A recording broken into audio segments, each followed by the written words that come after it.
Let's talk about narcissists and rock bottom.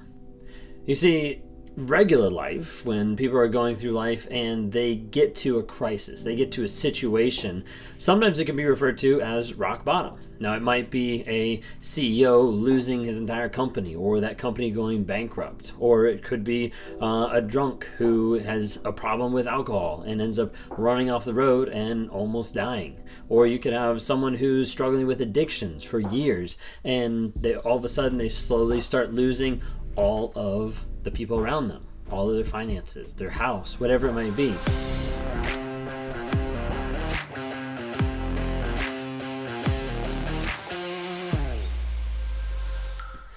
And these moments, sometimes midlife crisis, sometimes rock bottom, these moments that happen end up bringing people to a place where they realize, hey, I need to evaluate everything that's going on in my life, and I need to change. I need to grow. I need to get better. I need to focus on something different than what I've been doing. And oftentimes it takes that introspection where someone is taking a look at, hey, this is the patterns that I have been doing. These are the cycles or the things that I have been seeing in my life that has brought me to this point, whether that's an addictive nature, whether that's a cheating cycle, whatever it might be. And they realize, hey, this is my rock bottom. And then at the point of rock bottom, there's normally an opportunity. There's an opportunity to either pivot and start to change and grow, or there's the opportunity to stay exactly there and just wallow in it and be frustrated and be disheartened because it's not getting any better. So when we talk about narcissism and we talk about rock bottom, what does that really mean in your mind? Because when I'm talking about rock bottom, I'm talking about a moment that's like a realization for someone where they're going to realize what's happening and they're going to change. They're going to pivot. They're going to turn to change to be someone else, to change to be better, to change to grow, to change the habits, the practice, the things that led them to that situation to lead them back out of it to a better and a full life. Now, if you've been around narcissists for a period of time, or if you've listened to the channel for a period of time, you know that's not typical of a narcissist. Like a narcissist actually admitting what's wrong, a narcissist actually admitting what's happened in the past, it doesn't really happen that much. So what does rock bottom really look like for a narcissist? What I'm going to tell you today is a little controversial because some people believe this, some people don't.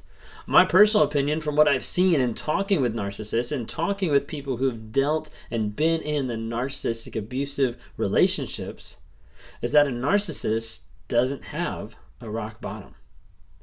You see, that rock bottom needs to be pivotal for that person to land there and realize, hey, there is nothing I can do to continue my old lifestyle. I have to change and become better. I have to change and take my life a different direction. I have to pivot where I am and focus on a new future, a new goal that's not going to lead me back to the same thing. And for a narcissist, we think in very cyclical terms. Like it's over and over. It's a new supply, then love, then discard, then a new supply, then love, then discard, then a new supply. And it keeps going over and over and over. And as a result, the narcissist doesn't really learn from the past. They just keep factoring their craft, trying to get better at lying, trying to get better at manipulation. And it just continues. It just perpetuates. And then when that moment happens, when they lose everything, when they get a divorce, when they lose the kids in a custody battle, when they lose and they have to go to jail because of rape or because of physical abuse and violence, you normally see a pivot that happens with the narcissist. Not in a good way, but in a victim way.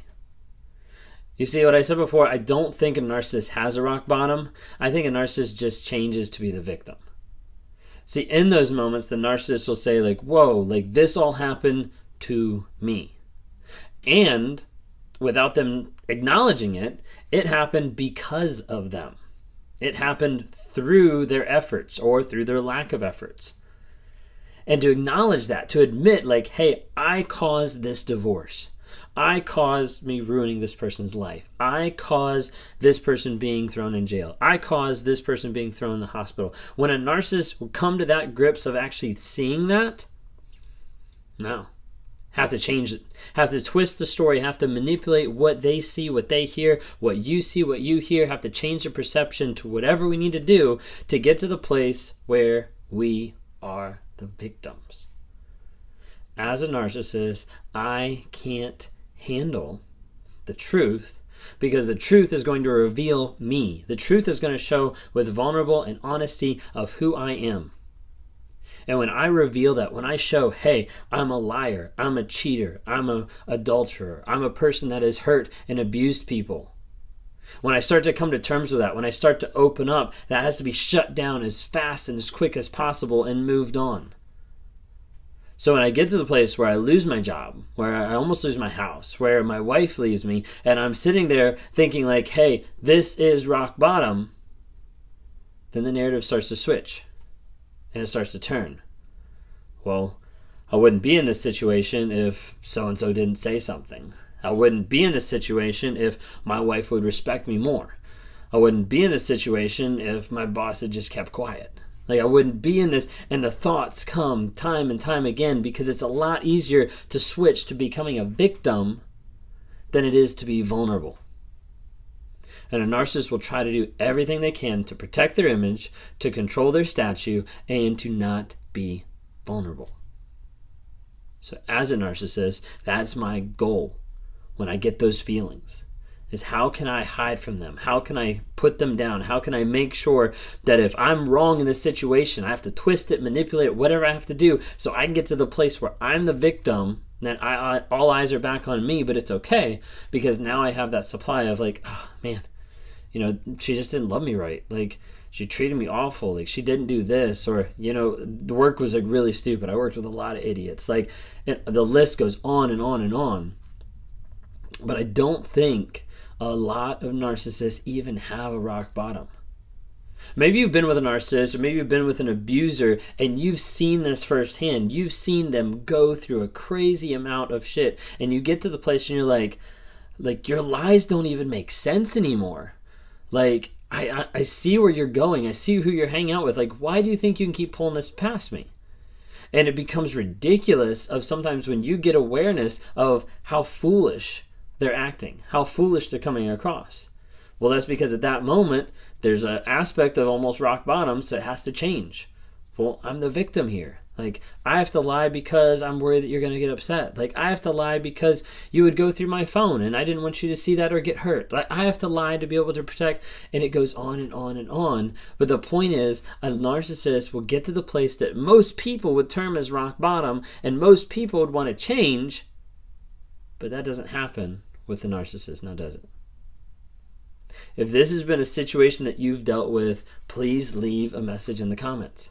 Why? Because I need you to show other people that they're not alone. There's people every single day that I talk to that they think, is this normal? And I have to look at them and I have to say, like, yeah, your situation is actually really normal with working with a narcissist.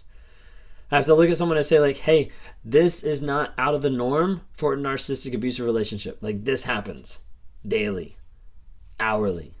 This happens. And there's people out here that are struggling, that don't know what narcissism is, that don't know the effects of it, the abuse of it, and need to be made aware. And that's why I'm on this channel, to bring awareness, growth, healing, and change. That's why I'm on here. And I hope to try to spread this message to more and more people, because more people need to hear and need to see what's actually going on in these relationships, so that they can understand and so they can take charge of their self-worth, of their confidence, and make sure that they are on the path of healing, growth, and change. And they have to be able to do that apart from this narcissistic person. If you want to talk about it, I'd love to talk with you. So there's a link right down below, or you can go to my website, Raw Motivations, and schedule a one-on-one.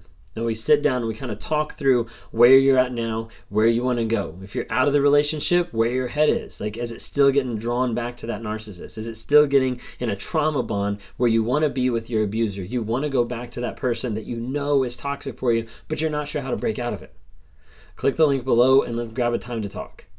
If you guys haven't been a part of the NARC app, Narcissistic Abuse Recovery Community, then please, there's a link down below as well to go visit the NARC app. Download it, check it out. We've got stuff on there teaching you about narcissism, about gaslighting, about all these different types of things on the app. But the biggest thing there is there's also a lot of people on there that have been in those relationships or have gotten out of those relationships and are trying to use that platform to help promote healing and change and encourage other people on there. And you could be an awesome light and an awesome encouragement there as well. So please go check that out.